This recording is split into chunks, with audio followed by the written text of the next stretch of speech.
It is John Pollock here with John Ramdeen and Cody Saftik, and we are heading into UFC 209 week next week, where Ramdeen, you will be down in Las Vegas. I guess we're not going to be seeing you for a bit. Ramdeen let loose in Las Vegas. Awesome. I can't wait. I can't wait. And we'll see if he comes back or not. But this is a really great card as we're getting closer and closer to it now. All of the fights have stayed in place. We hope that the next week everything stays safe. No one has a last-minute illness, no kidney stones, nothing to worry about. They did the media conference call on Thursday involving Khabib Nurmagomedov, Tony Ferguson, Tyron Woodley, Stephen Thompson also on the call. First of all, these media conference calls, I think we've got to get a better technology instead of bad phone lines, people yelling in the background. I mean, these things are a disaster sometimes if you try to listen to them. I think we need to upgrade. Maybe everyone's got to call in on Skype for once. You got to be on a secure line, no background noise. These things, let's, WME, forget all of this other stuff. We need to invest in the media conference calls. The thing is, it's just a reminder, right? A reminder that this lightweight tilt between the Eagle and Al Kukui is happening, because this seems to be the fight. Even though the welterweight championship is on the line, people are interested, and because of what happened in the first fight, they're interested also between the fight with Mark Hunt and Alistair Overeem. But I think the hardcore fans and the casual fans, they love this fight with the Eagle and Tony Ferguson, because we just don't know what's going to happen. Everybody thinks, oh, Khabib's going to get this guy down. But if he does get Ferguson down, what type of game does he have? Working with Eddie Bravo and the 10th Planet system, they're not just going to accept the fact that they're on their back. They're constantly going to be looking for sweeps. They're going to be looking to get right back up. In addition to that, they'll be looking to lock in something that Khabib hasn't seen before. So, and on top of that, how will the Russian be able to deal with the distance of Tony Ferguson? Because the fight starts standing, and Ferguson's going to attack from there, forcing Khabib to get in. Cody, is this the fight that holds the most interest for you going into this particular card? And if not, what is?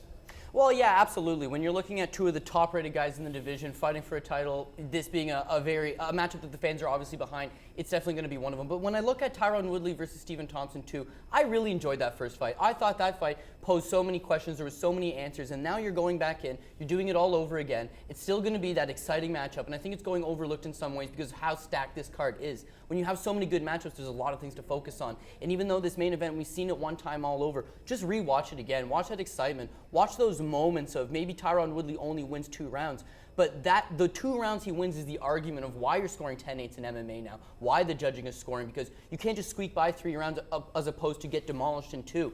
I really like this fight a lot. That's one of the ones that has the most interest for me, and even though that I obviously want to see Khabib versus Ferguson, I'm still down with the main event. I studied that fight as well, and I'm actually, when I went back and watched it, fresh eyes, like, okay, I remember watching the fight, now it's time to rewatch and examine exactly what happened.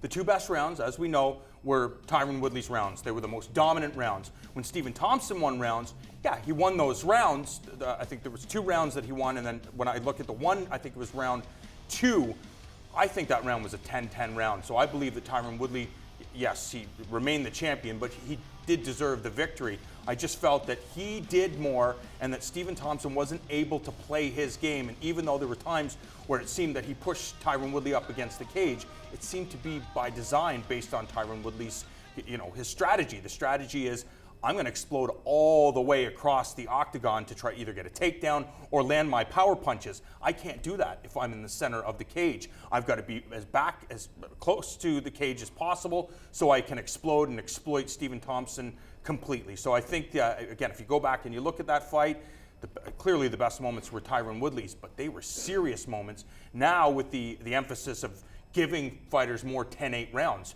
how will that change things going into the rematch? Yeah, I think it's a great point, the fact that this is a fight under the new scoring criteria, and we're going to see. I think it's still in a process where it's going to be judge by judge in terms of what they still interpret as a 10-8 round. Yes, you now have language and direction for 10-8 rounds, but that doesn't always compute to just simply more 10-8s or being more liberal. John, to that point, I mean, I see it a lot now. It seems as if not even just fans, not even just judges, not even just the MMA media, it seems that nobody really knows what they're looking for anymore. No one really knows how to judge. You look at a card like that Fight Night Halifax that we're coming off of. There's fights that someone's saying is 30-27 one way, 30-27 the other way, and there's equal argument on both sides. People are now thinking, now you're throwing in the argument, well, you need more 10-8s. So people are watching these fights in a different light. Some people have been watching MMA 15, 20, 25 years, however long it's been around, they've been watching it. They've been viewing it in a certain light. Now you're telling these people, no, what you think is a 10-9, what you've been programmed as a 10-9 is a 10-8. Some people grasp that, some people don't. Sometimes you look at a fight like that Felipe Nova scoring a 30-27, it makes no sense. And then there's just so many different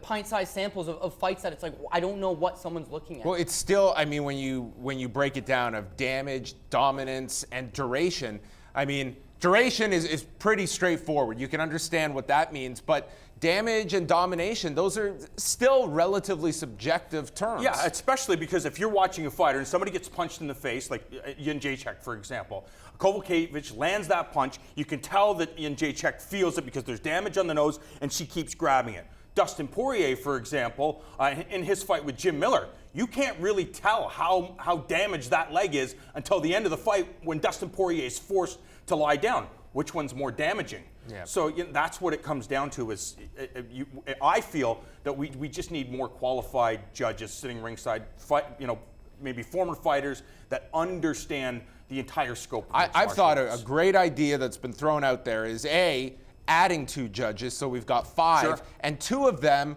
don't have to be cage side. They can be watching it somewhere where you don't have that influence of the crowd, because it sounds ridiculous that the crowd makes a difference, but when one guy lands a shot and it's crickets and another just throws a flurry and the people are going nuts because that's their guy. There is proof that does sway some judges. Some it won't. Some can cancel that out, but it's still an issue. I think this is still something you're going to have to tinker with, because it seems more so over the last few cards, you have that one scorecard that just should be an outlier, which a larger sample of judges would render that meaningless. That 30-27 for Nova being one of them. Yeah, however, you go online, you see the same thing. I mean, I hear people, they're still whining about the Derek Brunson-Anderson Silva fight. I don't understand the decision on this. And whether you agree with it or not, there's still people that are thinking, well, Anderson beat him. I look at it as a classic example, that's Carlos Esparza versus Randa Marcos from the weekend. Randa Marcos wins the first round, but it's close. Does the hammer fist at the end of the first round steal for her? Possibly. She loses the second round. Now you're in that third round. She gives up 2 takedowns in it, and an illegal knee strike that doesn't get called, by the way, John, splits her head. If you want to judge damage, then that's the most damage in the whole fight that just got scored, but it was an illegal strike. The ref did not see that. Is that to the judges to weigh it as damage, or do they see it as it was an illegal strike that got missed? And they ended up scoring that fight for Randa Marcos. I'm glad she got the victory. I'm not complaining. It was a very close fight, well-deserved. But when you look at it, how did she win that third round? If that was the round that she needed to win, how did giving up 2 takedowns, getting largely outstruck, and then getting your head busted open win her the round, minus that point deduction? I don't understand it. But if you go online, it's going to be split. So I can't say that I have the answer, because if I go online and I give out my scorecard, someone's surely going to disagree. There seems to be no right or wrong answer, and it's becoming more of a problem now that everything's just being called a robbery, because no one agrees with anything that's being rendered. Well, I guess the conclusion we have is that there are bigger problems than the conference calls that the UFC has been putting together and the technology behind them. We will be chatting about UFC 209 in depth next week. John Ramdian and Robin Black will be in Las Vegas reporting back daily. Myself and Cody, we will be here at the desk, and we will chat with you next week.